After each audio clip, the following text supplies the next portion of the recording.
So, it's a job we've been meaning to do for ages. We're still on lockdown, so we just come out to see what little jobs we can do. A couple of we can't do because we ordered the bits off Amazon or eBay and they are the wrong size, so we can't do that for the shelves, but we can fix the bathroom shelf, which is what we've been meaning to do for ages. So let me just show you. So in our bathroom cabinet thing, the original shelf was where are we? There, which doesn't really leave you much room to put anything tall in there. So we decided, we took the shelf out, and so that's the tallest thing that would need to go in there. So we're going to mount the shelf a little bit further up so we can put all our stuff there, and then put some like thinner stuff, smaller stuff on the top. So Neil's just getting his bits and bobs ready to do that. Stuff that needs to go in there, just shoved in the kitchen sink. Yeah, that's the things we ordered from eBay or wherever it was, little pin peg things to put in the other cupboards to keep the shelves up, because the ones that they've got in there, these little plastic things, are just rubbish. But these ones are too small for the holes, so we can't do that.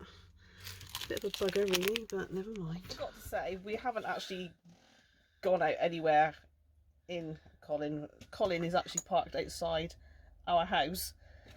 So yeah, we haven't broken any rules or regulations. We're not going to prison.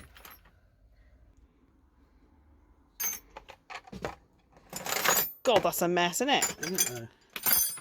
Bloody hell.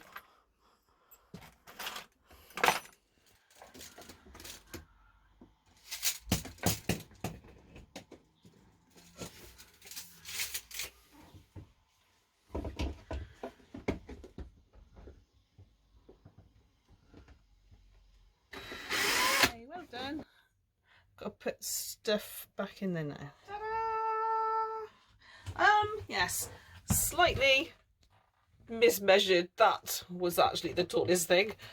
Not that I'll be using very much of that because it's not necessarily always sunny. Yeah, that's job done. So another little job Leon's just done. This whole microwave cupboard was like not hanging off the ceiling, but it wasn't really attached to the ceiling or anything, was it? No, it dropped down. It was dropped down. It was like every time you like moved it, the whole unit would wobble. And we think when whoever replaced the awning, yeah, must have taken the whole unit off and not put it on properly. Is that right? Yeah, because the bracket for the awning is behind that cupboard. Yeah. Behind the microwave. So he's now fixed the whole unit because he's clever. And the other job we have just done, so this is where I sit in this corner, and the bottom of your seat used to disappear down that hole, didn't it? Yeah, not disappear, like no. I've got pictures now of my whole body down there, my legs and arms, like, yeah, so I like sit here, and every so often the whole thing would like not suddenly drop, but like drop a little bit. And so we worked out that it was because this bit wasn't actually sitting on that bit, it was like slipping off. So realised that bit was too long, it was actually coming out to here, so we just sawn a bit off there, and now it fits. Lovely. And that bottom corner will not fall down there, whatever happens. No. So we can put the cushions back on now. Yes, we can. Okay, our last job of the day was sticking some Colin stickers on Colin. Front and back, and a new Fiamma sign, but that's so I'll show you that.